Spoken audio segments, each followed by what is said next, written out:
Kelly Davis, your host of the Untold Miracles podcast, and today we are so excited for our very special episode with the one and only Matthew McConaughey. He recently came out with the new book, Green Lights, and right before the holidays, he spent some time with patients at Cook Children's Medical Center in Fort Worth, Texas. It was an incredible day. He was so generous with his time. The kids got to ask questions, and it was just so much fun. We're so grateful for his support, and we really hope you enjoy this special episode. Thank you and Happy New Year. Hey. How are you? We're so excited for your opportunity. Thank you so much. You're welcome. My pleasure. Well, we have some very excited patients that want to meet you. And we're going to start with Kylie in the corner, who is 14 years old. She's in 8th grade and she loves theater and drama. Great. Me too. And then we have Kayla, and Kayla is 13 years old and she's very 15. Oh, 15. Okay, 15. Yeah, 15. There's a big difference, isn't there? 15. And she loves cats. Is that right? Yes. We have 4 Like cats. her pillow. I think that, and she's very smart, enjoys reading, and I know her and her mom have been watching your movies, I think, all weekend. Cool. Thank you. And then we have Maddie, and Maddie is 13, and she's loves SpongeBob, crafting, and dogs. Where's Maddie? Raise your hand, Maddie. She's the only one with the thin screen. I don't see her. Let me see. You don't see Maddie. Okay, maybe Maddie. Wait, now I see Maddie. Yes, I see Maddie. There you are, Maddie. You got a big dog in there with you. There we go. So Matthew, our patients have some questions for you if you're good to answer a few questions. Love to. Hey, y'all doing okay? Relative? Yes. Yeah? I'm going to go home tomorrow. Yes. How about that for a Christmas present? Bingo. I get to see my siblings and all our animals. Yes. That's awesome. You know, my kids just got reunited with our animals. And we saw them, my wife Camilla and I saw all 3 of them because we surprised them when we let them see the animals again when they were able to. And all 3 had the same reaction. They saw the animals, they were surprised, they lost their breath, and then with their breath lost, they went to the animals and couldn't catch their breath, but tears were already coming down their face before they caught their breath. It was beautiful to see. They really, really, really missed them. So I'm happy for you to be able to see all of them and your siblings. Yeah. How many animals do you have? We have, now we have 3. We just recently lost a dog that lived for 13 years. Oh, I'm sorry. I'm being reminded right now. No, we have 8 because we have 5 turtles. I wasn't going to count. So Turtle. we have 2 dogs right now and 1 cat named Pepper. Aww. And 5 turtles, excuse me. We have 4 cats, 3 dogs, 3 goats, 3 bunnies, 10 chickens. I believe that's it. Awesome. My daughter wants to come here and say hi. This is Vita. Can you see her? She wants what animal do you want now? I really want a bunny. She's wanting a bunny. Are they hard to take care of? Not really. Our bunnies live outside. They really like it. Although, if you want to get ones that don't like make a hole immediately, get a buck. Get a buck. They won't make a hole immediately. Well, they will still do a hole, but they will not dig it near as fast as a doe would. If you get a doe, she'll probably be out, like escaped, in maybe a week. You hear that? Okay. We need a buck. Okay. Okay, thank you. We did not know that. We might have got a doe and then thought we would have had like groundhogs all over the yard. Okay. What else? Y'all got any questions for me? Yeah, Kylie, what question do you have for Matthew?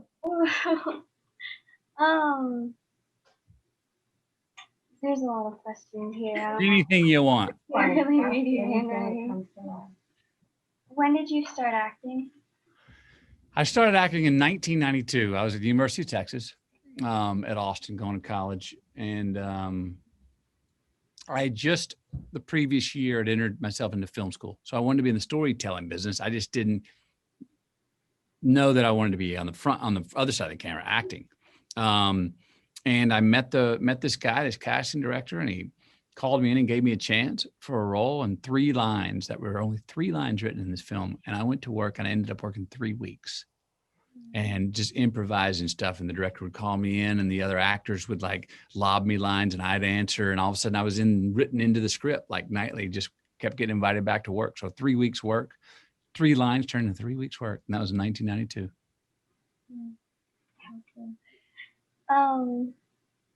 What was your favorite role to play and why? Favorite role to play and why? Probably Mud. I don't know if y'all have seen it. Yeah? No? Well, I mean, look, it's tough because a lot of the films, and a lot of the films I get asked this all the time. They ask me, what's your favorite film? What's your kid's favorite film of yours? And I'm like, this was before I made singing stuff. And I was like, well, geez, I haven't made many that they can watch yet, But Mud's kind of borderline, that's to be up to your parents on that one. But that one, because, my dad, he moved on, he passed away in 1992 as well. The year, about 5 days after I started acting, my first job, he passed away 5 days after I started. And the cool thing about that is that he was alive to see me start what I would end up making into a career. And that gave me some grace and made me feel good that he was around when I found what I was going to do for the rest of my life. But I say Mud because it's the movie that I've had dreams of my dad coming to me and going, I've had dreams of him coming to me when I was 12 years old and going, hey, buddy, have you seen this movie called Bud? And I'm like, no, sir. And he's like, oh, it's a good one. We got to watch it together. It's the one that he would have come to me and said, let's watch it together. And so for that reason, I say it's my favorite. All right, Maddie. Who is your role model? My role model? Me in 10 years. Now, do you want me to unpack that about what that means? So, I think we all want to become better at being ourselves. And that's not always easy, so I daily try to be better, try to be more true to me. And so I project out there 10 years from now going, well, who do I want to be in 10 years? And that's who I'm kind of chasing. Now, a year from now, I'm not going to be 9 years from who I'm chasing. I'll be another 10 years. I always keep kind of who I want to be out there ahead of myself, always 10 years ahead of myself, so I can have somebody to chase, my ideal self, my best version of myself, who I hope I can be, who I hope I can become, knowing that I'll actually never get there because I'm always 10 years away. But that's kind of the point, I think, of life, is that the best we can do is keep chasing our better selves, knowing that, hey, we never land there. We never get there and go, ta-da, I'm finally my best version of myself. No, we never do that. But if we can keep chasing our better selves and keep up in the ante and saying, oh, I can get a little better, I can get a little more true to myself here, that's what life's all about. Have you started work on Sing 2? We just found out about it yesterday. Yes. Yeah, I'm almost, I'm actually done with my work. So that's a cool thing about movies is that, so I've been doing recording sessions on that over the last year. So we're basically finished with the movie. How different was it since you were so used to doing like live action movies and like actually being in it and then switching to voice actor? Yeah, good question. Weird? You know what was fun about it? I could do it in my pajamas because it was just my voice. The other thing was to get animated. It made me feel like a kid again because I could act a fool in front of the mic.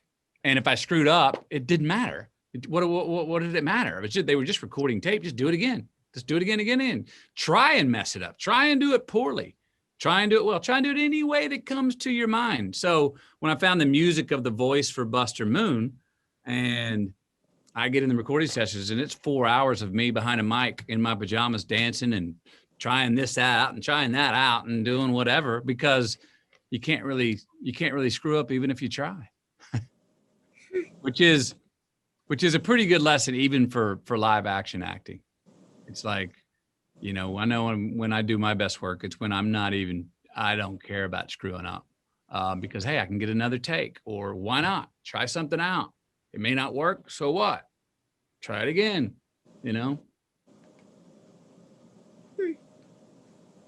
So But Matthew, I got your book a week ago. I read it probably in 2.5 hours.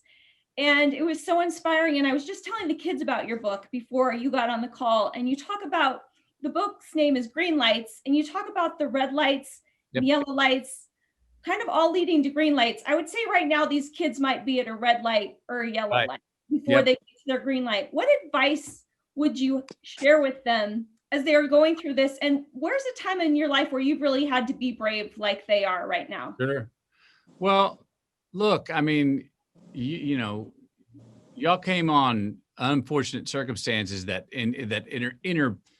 what do you call it? Sort of interrupted your life, and all of a sudden your life changed in big ways. And I'm sure you're in the middle of it going, I don't know what your thoughts were. Why me? Why now? What's this about? And probably didn't make sense. It may never make complete sense, but holding on to the hope that, hey, this isn't me forever. I'm going to come out of this, and I'm going to actually see that some of that time when I was in my real hardship and crisis, when I was hurt or in the hospital, what have you, I got some valuable things out of that. I don't know what they might be. Maybe you got to know yourself better because you were forced to be with yourself. Maybe you got to see how other people that you may not even know reach out to help you. And you were like, well, I didn't know people did that. Or maybe I'll do that myself when I get out of here, and I'll help somebody else out. Maybe you got to see loved ones show how they loved you in even more ways than you may have even known. Maybe, I'm sure you got days of frustration. I'm sure you got days where you were flat out ticked off and mad at the world. I know I would be at times. But hang on to that true hope that, hey, you're going to get out of this. This was a test for some reason. And I'm not saying you're going to look back and go, oh, I'm so happy it happened to me. But I am saying you'll look back and you'll go, I learned something from that. I learned something about myself. I learned something about the world. I learned something about maintaining hope. I learned maybe even there are pleasures. I've noticed this may happen. There may be things that when you go back and you're better, that you go, oh, I appreciate this more in my life because I didn't have it then, or because I couldn't do it, or I couldn't feel it. And oh, maybe before I ran into my crisis, I wasn't appreciating that enough. I think your gratitude's probably going to rise. And that's always a good thing, man. When we can find more things to be thankful for, I think that's always a good thing, because the more things we're thankful for in life, the more things we actually start creating in our life that we go, oh, I have more to be thankful for.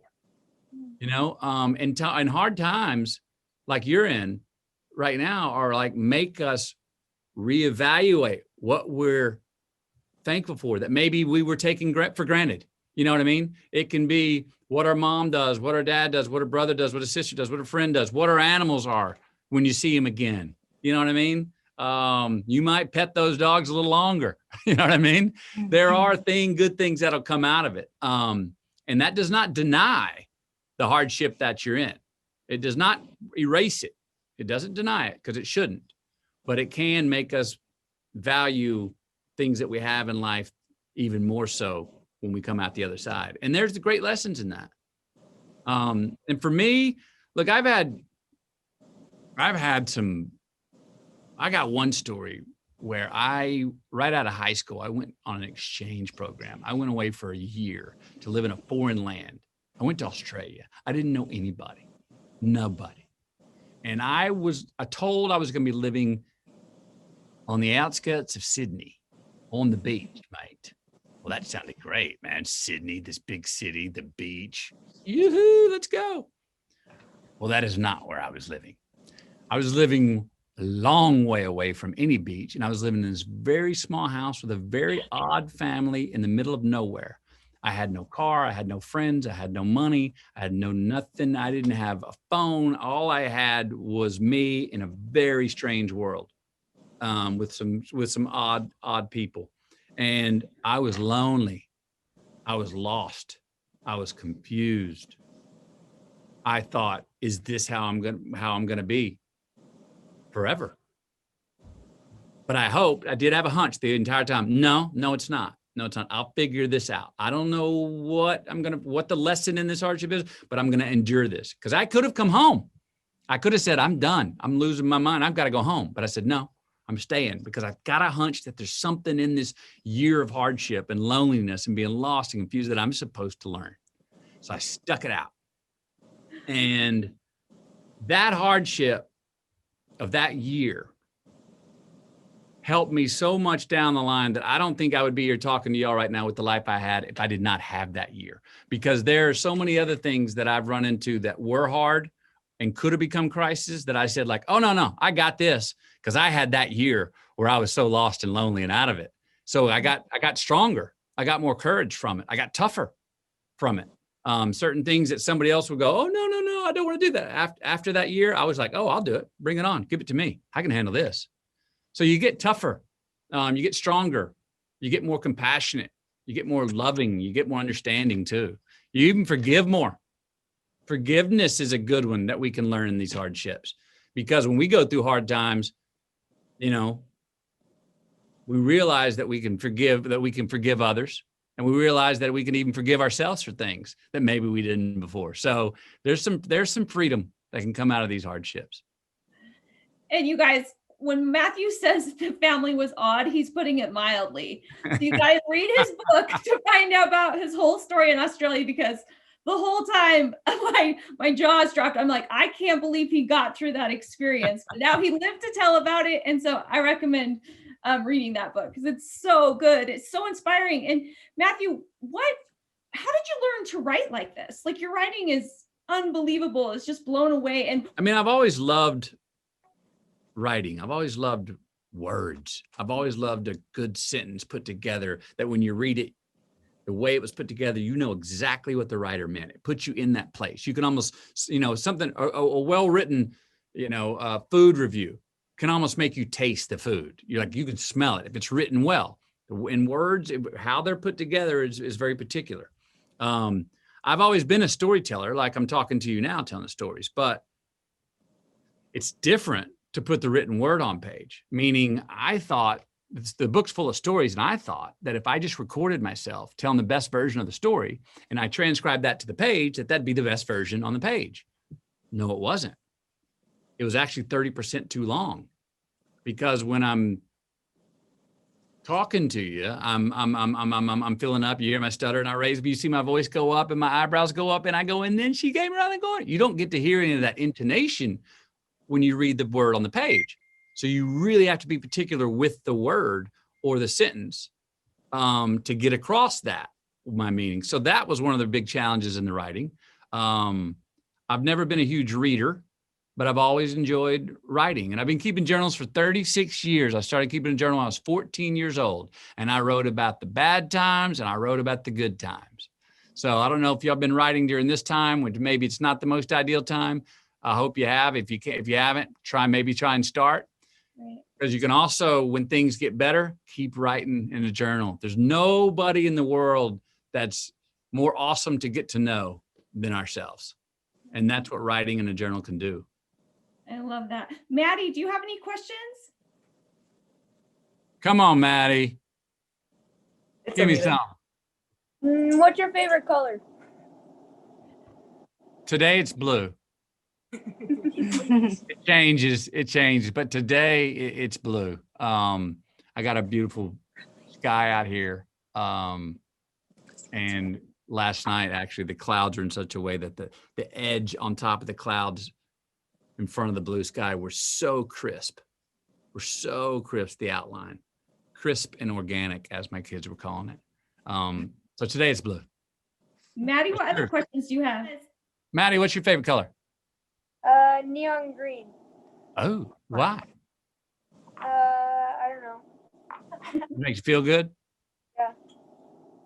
It's pretty. Neon green. I tell you what, you're gonna like my book. You're gonna like the cover. It's three green lights, plugged in. There are some things in the book that maybe you should wait on reading, because I didn't write it to be friendly. I wrote it to be truthful. And sometimes the truth maybe doesn't come across as friendly. I talk about some hardships. I talk about some things, and some of it's pretty wild, and I'm just told the truth. And there are some things that I would say, don't read it yet, or let your whoever can tell you what you can read or what you cannot read, or what movies you can see or not see. Let them maybe pick out parts, because there's some parts in there that are very beautiful that my 7-year-old has read and loves a story. But there's some things in there that I would say it's maybe too early for you to find out about an experience or some real thing that happens in life. It's maybe too early to find out about it from someone else like me. It's better for you to get old enough to say, oh, I understand that this is part of life now, yourself. Then once you understand that, then you can read my interpretation of that. And that's how, that's the kind of way I look at it with my children. I don't want them to learn something on a screen or from a book for the first time. I want them to understand a concept of things that can happen in the world, good and bad, easy and sad, all those things. Understand that for themselves first before they see someone else's interpretation from it. I don't want them to get their first class of, oh, this is in the world, from someone else. You know what I mean? So I'd say there's things in there I would say, no, don't read them yet. Give yourself some time, give yourself a little more experience in life, and then you'll be able to look at it. And because you might read some things in there and come away with a whole lot of questions, more questions than you want to come away with, instead of going like, oh, okay, I understand what happened and then why. You know what I mean? But the whole thing overall is a love letter to life. But it's stories from since I was 4 all the way to 51 years old that I am now. So there's some things that I experienced that y'all shouldn't find out about what those things are from my interpretation of my life yet.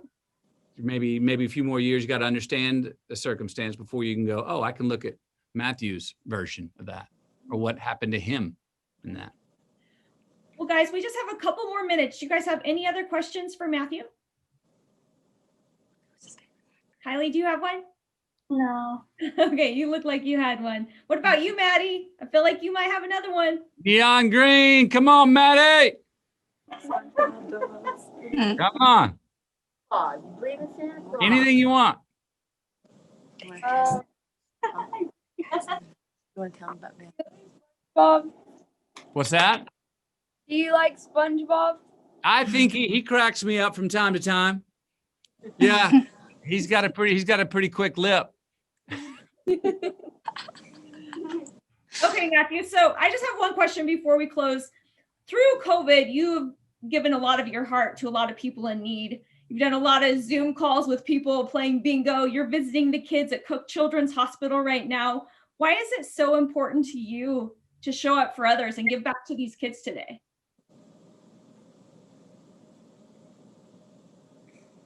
Well, one, I was asked to. It's nice to be asked.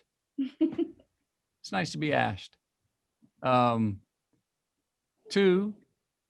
I was able to make the time. 3, a great time about this season, holidays, Christmas, Thanksgiving. I'm learning more and more that the more we give, truly, the more we get back. It feels good to me to talk to you. It feels good if I can share some of my time, and that can mean something to someone else, can put a smile on a face, or maybe you'll remember this talking to me. Maybe you'll think this is cooler 10 years from now. I don't know. Maybe you'll think it's cooler 20 years from now. Maybe you'll think it's cooler tomorrow. Maybe you won't even think it was that cool at all, but hey, did it anyway. Hey, the more we give, the actually more we do get. And not just me, but boy, and kiddos, you're going to understand it later on, but this has been a wild year, not just specifically, and a disruptive year, not just specifically for y'all. The whole world, people aren't trusting each other. People don't know who to believe in. Then people quit trusting themselves. They quit believing in themselves. There's a lot of distrust in the world right now. And wherever we can reach out and say hi to somebody, or howdy, or put a smile, or be nice, or just do something kind, and reach out to somebody who we may never would have become in contact with, that's a good thing to do now more than ever. There's a lot of confusion in the world, and we will always have questions, and there's gonna be more hardships to come. But hey, you know what? If in this season, and the challenge is around the Christmas time, the giving season, and all adults do it as well. We come out knowing this, how good it feels to give.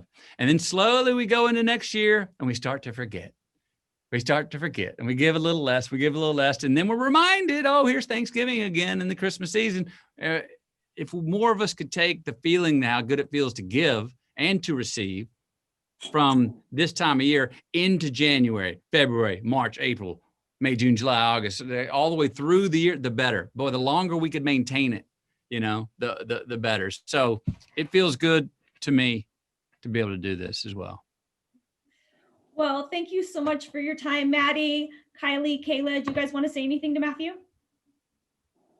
Thank you. Thank you. You are welcome.